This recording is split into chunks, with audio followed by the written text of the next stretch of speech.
Você já ouviu falar sobre o reino de Deus? Tem o desejo de seguir suas leis? Sabia que tem um modelo? E não está baseado em nada daquilo que ouvimos ou aprendemos até os dias de hoje? Shalom, shalom, meu nome é Juliane Mesquita, sou especialista em moldar mentalidades baseado em princípios, onde esses princípios não necessitam de algo novo para fazer sentido. Para abrir sua mente, eu vou desenhar para você compreender o que eu vou dizer agora. Fiz o desenho aqui do tabernáculo. Esse é o modelo do reino de Deus. Quando acontecer o tribunal do Messias, se alguém chegar diante dele dizendo qual era o modelo para nós seguirmos, nós não tínhamos nenhum modelo. E isso não será verdade. Porque o modelo do reino de Deus está no tabernáculo. Com ele, o Senhor, o Pai, o Eterno, já disponibilizou tudo. Vamos ver lá? Abra comigo em Hebreus, ou Judeus Messiânicos, capítulo 8, verso 5. Diz assim: mas eles servem no que é apenas cópia e sombra do original que está no céu. Quando Moshe ia começar a erigir a tenda, Deus o advertiu: tenha cuidado de fazer tudo conforme o padrão que lhe foi mostrado no monte. Olha só, existe um padrão e nós vamos entender sobre esse padrão.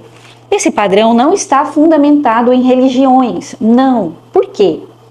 Porque as religiões, cada uma defende a sua doutrina.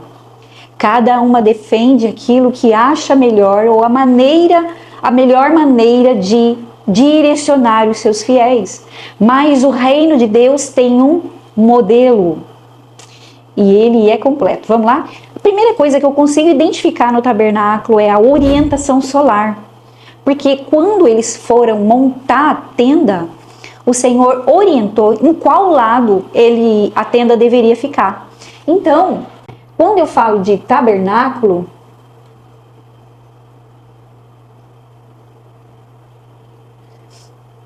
eu falo de orientação solar.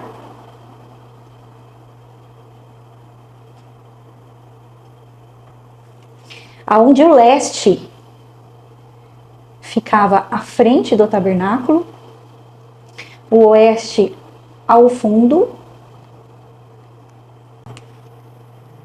o norte ficava em cima e o sul ficava embaixo. Essa demonstração de orientação solar deveria ser a nossa orientação solar. Mas note que ele é o contrário. O nosso norte está aqui, tá? Isso aqui é um padrão de sentido a uma trajetória. Quando nós não temos sentido em uma trajetória ou uma linha reta ou um caminho a seguir, nós ficamos perdidos. Olha só. Então, essa é a orientação solar conforme o tabernáculo. Outra coisa que o tabernáculo também nos direciona como um modelo é o acampamento e a marcha das tribos. Vamos ver? À frente, como líder, saía Yehudá ou Judá. Judá levantava o primeiro acampamento e ele tinha ali a sua bandeira, o seu estandarte, onde cada bandeira das tribos fala uma mensagem profética de sentido, de trajetória, de jornada do evangelho. Judá, Issacar, Zebulon. Esse era um exército que saía à frente do tabernáculo. Judá era o líder desse pelotão. Importante você compreender isso também, tá? E a oeste? A oeste, então, era Efraim, Manassés e Benjamim. Efraim era o líder desse pelotão. Também tinha sua bandeira, seu estandarte. Já que no norte era Dan, Naftali e Asser. Dan era o líder desse pelotão. Ao sul ficava Ruben, Simeão e Gade. Ruben era o líder deste pelotão. Então vamos anotar aqui, além da orientação solar, o acampamento das tribos.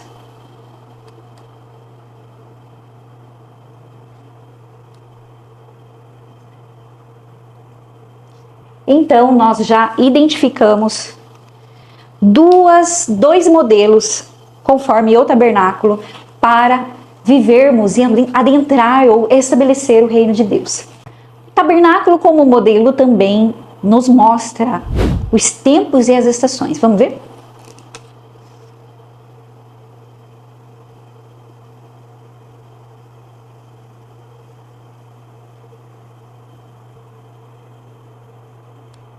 Tempos e estações. Ao leste, pelo líder Judá, está a primavera. Nesse sentido horário aqui está o verão, ao sul. Aqui está o outono. E aqui está o inverno. Então, nós já temos a orientação solar, nós temos o acampamento das tribos e nós temos os tempos e as estações. Os tempos e as estações era firmado porque Deus tem uma mentalidade de agricultor. Vamos ver lá? João capítulo 15, verso 1 diz assim: Eu sou a videira verdadeira e o meu pai é o agricultor. Todo ramo que é parte de mim, ou todo ramo que não dá fruto, ele corta, e todo ramo que dá fruto, ele limpa, para que dê mais frutos ainda. Então, essa é a maneira que Deus organiza o seu reino. Outra parábola também é Mateus capítulo 13, que fala da parábola do semeador. Quando nós começamos a juntar essas metáforas, ou essas linguagens, figuras de linguagem bíblica, nós entendemos que Deus, ele rege a terra, assim como ele rege o céu. E o céu, ele tem uma cultura. Vamos ver? Então, a cultura do reino de Deus está baseada na agricultura, como acabamos de ler. Por isso, eu esvaziei o desenho aqui, acrescentei a cultura, para nós compreendermos isso. A palavra agricultura, ela é dividida em duas partes. Agro, de preparação de terra,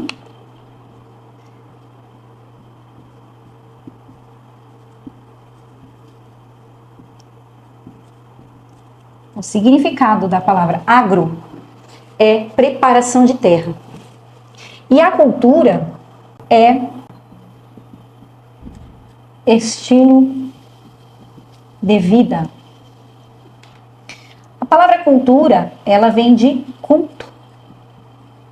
A palavra culto, ela vem de serviço.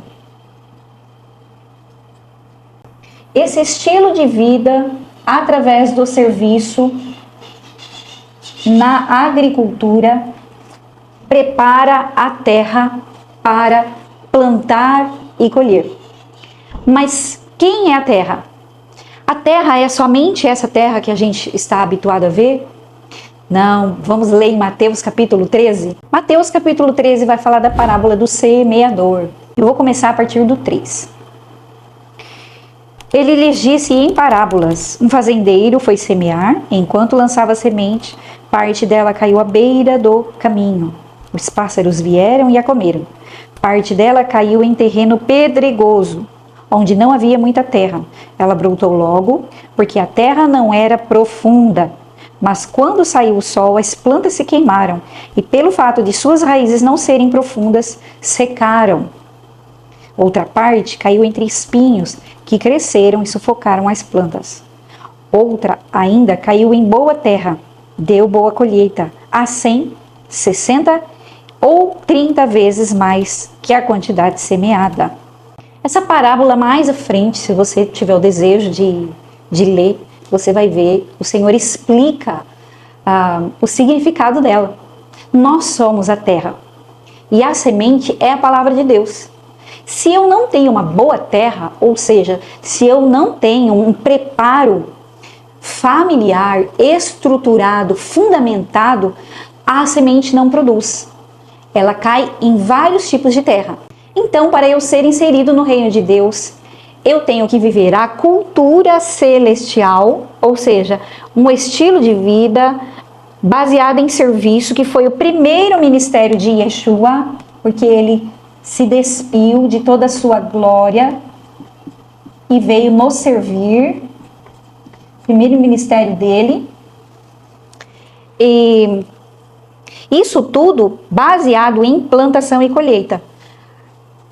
O maior significado disso é João. Aquele que não der frutos é cortado. Então, para entrar no reino de Deus, eu tenho que ser o quê? Uma terra, tá? Não necessariamente uma boa terra, porque nós vamos passar por um processo aqui, tá? Essa cultura do reino de Deus, ela é cíclica.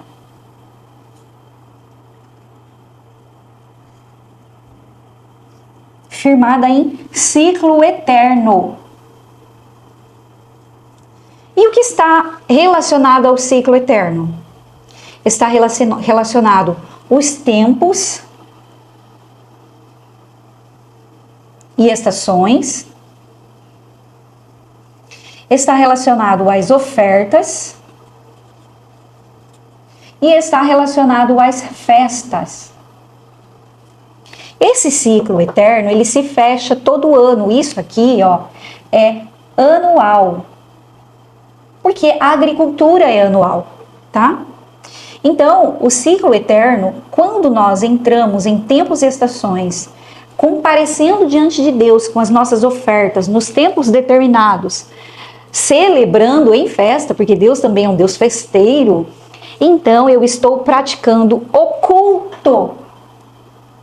Ou seja, o serviço. Esse serviço é um serviço sacerdotal. É o mesmo sentido do tabernáculo, tá? Porque aqui, ó, entra as ofertas também. Nós vamos ver.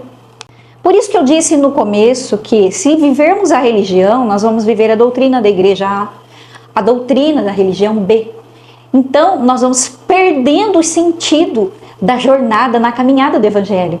E quando eu vivo a agricultura do reino de Deus, a forma que o Pai já determinou para nós, então nós somos inseridos no reino de Deus anualmente.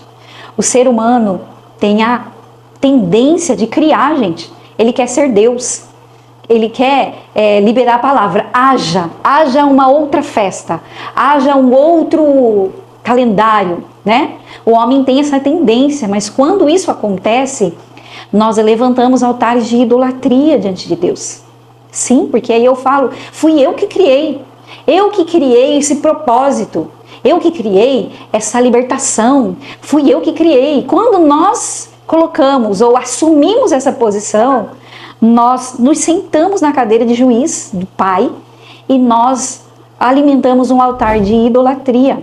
Muitos pensam que idolatrar é se ajoelhar na frente de uma imagem. O que não é só isso. Envolve muitas coisas porque o reino de Deus é espiritual. Esse reino, ele é invisível. Ele só foi nos deixado um modelo, tá? Você precisa ter fé para acreditar nesse modelo. Porque ele era uma realidade celestial que foi trazida à Terra. Não mudou nada, gente. Não mudou nada. E lá em Apocalipse, capítulo 21, você vai ver nos primeiros versículos que essa realidade, ela vai descer do céu. Então, quem está praticando isso agora, quando descer essa realidade, não terá dificuldade. Vai ser uma continuidade no reino do Mashiach. Mas quem desconhece essa realidade, está inserido em sistemas religiosos, sendo levado para outro caminho, outro destino, aí vai ter muita vergonha, muito choro no tribunal do Messias. A base para entrarmos no reino de Deus será a parábola da semeadura. Ela nos indica qual tipo de terra nós somos e como chegar ao nível da terra boa para produzir para o reino 30, 60 e até 100 vezes mais. Vamos ver? Eu já limpei meu desenho aqui novamente, porque senão ele vai ficando muito poluído. Então nós vamos começar falando das sementes. Anota aí então a parábola da semeadura como um próximo tópico. Por isso que Yeshua falava sobre parábolas, gente. Então a primeira semente, ela caiu ao lado do caminho, ou à beira do caminho. Vamos conhecer as partes do tabernáculo? Essa aqui é a entrada, conhecida como portão ou porta. Aqui fica o átrio, aqui o lugar santo, e aqui é o lugar santíssimo.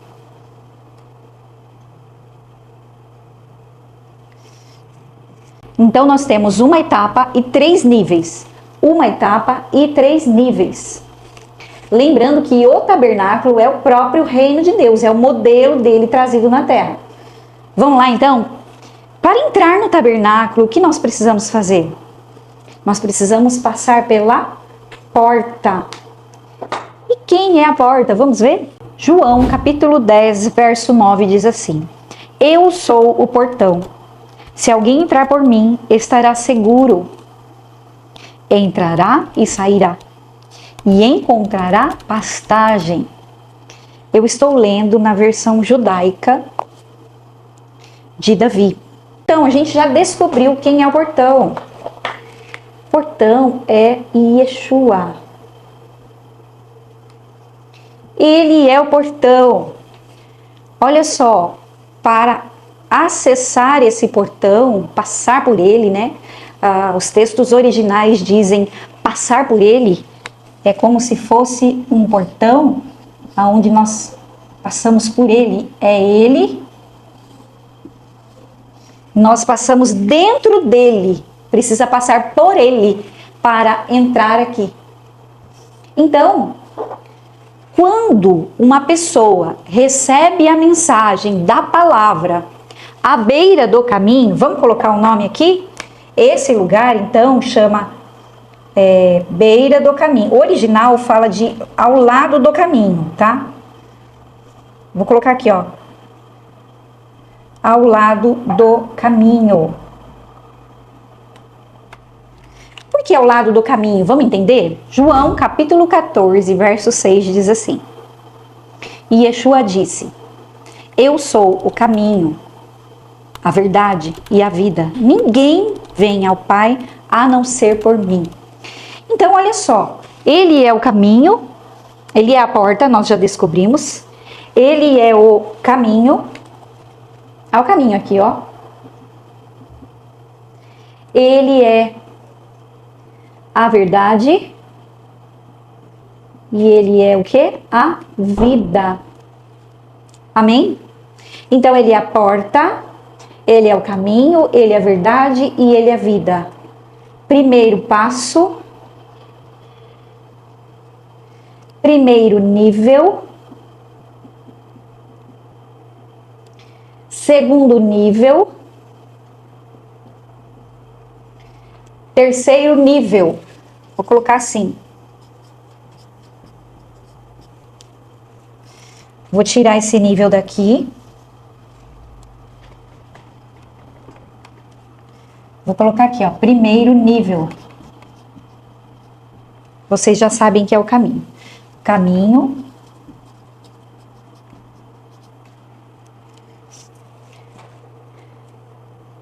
Verdade. E a vida. Dentro do primeiro passo, então, nós temos uma semente. Qual é a semente? De Mateus capítulo 13. A semente é jogada onde? Ao lado do caminho. Ó, tem o caminho ao lado do caminho. É do lado de fora, não é do lado de dentro, tá? Então a pessoa, ela reconhece, ela dá o primeiro passo. Ela reconhece a Yeshua. Reconhece o sacrifício dele, que ele morreu por nós, que ele abriu a eternidade, que ele nos deu acesso. E agora? Tá tudo limpo? Tá tudo lavado? Tá tudo remido? Vamos ver. Abra comigo em 2 Coríntios, versículo 17. Dessa forma, se alguém estiver unido ao Messias, é uma nova criação. A antiga já passou, vejam o que agora é diferente e novo. Então, o que acontece aqui? Acontece que, quando eu venho para este mundo, todas as pessoas que vêm para esse mundo, elas são criaturas. Criaturas. A partir do momento que ela dá o primeiro passo, ela reconhece o sacrifício do Cordeiro. A partir do momento que ela reconhece o sacrifício do Cordeiro, ela deu o primeiro passo. No reino do Espírito, o espírito dela se renova. Por quê? Porque ele se conecta com o Pai. Esse ser aqui, ele é composto por espírito, alma e corpo. Essa criatura, ela tem um ser que domina ela. Ela não é o espírito. Vou colocar a letrinha assim para você saber. A criatura, ela é sempre governada pela alma, nunca pelo espírito. Por isso que as pessoas fazem coisas que até Deus duvida. Você já viu uma pessoa apaixonada? O apaixonado faz loucura, gente. Faz muitas loucuras. O apaixonado aqui pelas coisas do mundo se chama criatura, porque ele é governado pela alma. Então ele é movido pelas emoções, pelos sentimentos, pelo achismo, por tudo aquilo que você imaginar e ver, que você vê. Então essa pessoa, criatura, não vai querer saber das coisas do espírito. Não, ela precisa o quê? Ela precisa ser novo. Ela precisa passar por uma atitude, um processo. Então quando essa pessoa aqui, essa criatura, ouve a mensagem ao lado do caminho, ela não entrou ainda, ok? Quando ela ouve a mensagem ao lado do caminho, o que acontece com ela? Os pássaros vêm e comem. Olha só. O verso 18, ele explica a parábola. Portanto, ouçam o que significa a parábola do semeador. Quando alguém ouve a mensagem do reino, a mensagem do reino não é da igreja, não é da religião. Entenda. Quando alguém ouve a mensagem do reino e não entende, vamos supor que você está ministrando para alguém. Essa pessoa é uma criatura governada pela alma. Ela está fora do reino de Deus, ela não está dentro. E aí você fala de qualquer jeito, você não consagra as suas palavras, você não se prepara para fazer isso. O que acontece com essa semente, essas palavras que você lançou nesse terreno? O maligno vem e arranca o que foi semeado no coração, por falta de entendimento. Essa pessoa adentrou ao reino de Deus? Não. Ela continua fora. E vida que segue. Ela continua sendo governada pela alma.